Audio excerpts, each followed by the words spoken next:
Assalamualaikum warahmatullahi wabarakatuh. Alhamdulillahirrabbilalamin. Puji syukur kehadirat Allah SWT yang telah melimpahkan rahmat hidayah dan kesehatan kepada kita semua, sehingga kita dapat bertemu dengan bulan Ramadan yang insya Allah kita tunaikan selama 30 hari ke depan.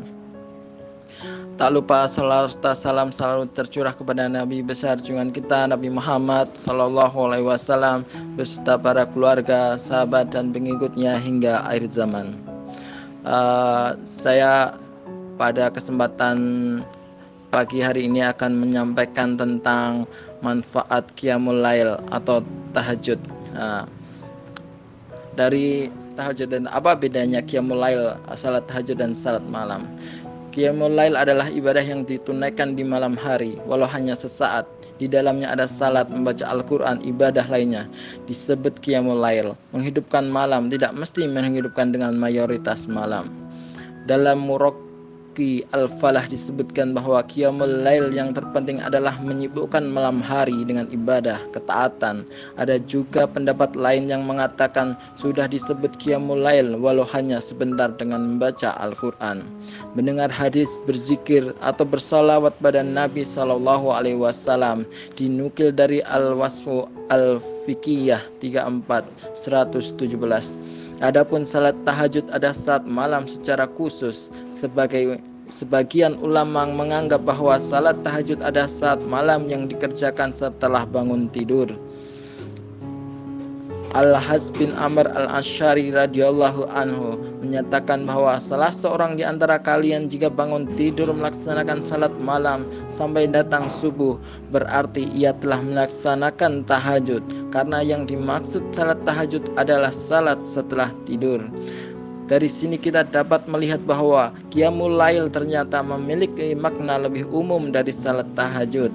Qiyamul Lail bisa mencakup salat malam dan selainnya. Qiyamul Lail bisa mencakup salat yang dikerjakan sebelum dan sesudah tidur. Sedangkan tahajud yang dimaksud adalah salat secara khusus. Namun ada dua pendapat dalam hal ini. Ada yang menganggap tahajud adalah salat malam secara mutlak, bagaimana anggapan kebanyakan ulama. Adapun ulama yang menganggap tahajud adalah salat malam yang dilakukan setelah bangun tidur. Demikian disebutkan dalam Al-Masfu'ah Al-Fiqiyah nomor 2/232.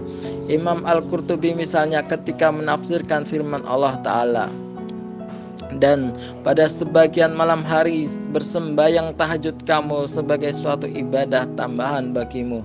Mudah-mudahan Tuhanmu mengangkat kamu ke tempat yang terpuji.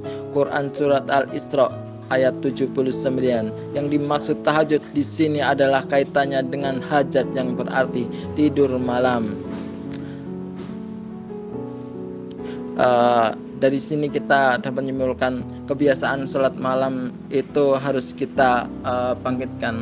Ada pengalaman menarik dari saya ketika anak yang dididik dengan anak saya disekolahkan di sekolah yang kebanyakan salaf ya.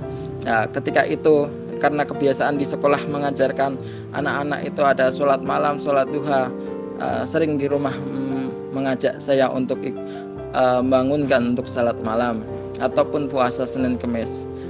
Ketika itu kebiasaan itu didapat dari teman-teman atau kawan-kawannya bermain. Ketika kebiasaan buruk ada di lingkungan rumah kita, maka kebiasaan buruk itu pun akan menular pada anak kita atau keluarga kita. Alangkah baiknya kita mencari tempat yang terbaik bagi anak dan keluarga kita, tempat untuk bermain ataupun tempat untuk bersosialisasi di tempat yang baik supaya mendapat rahmat dari Allah SWT. Sekian dari saya. Wassalamualaikum warahmatullahi wabarakatuh.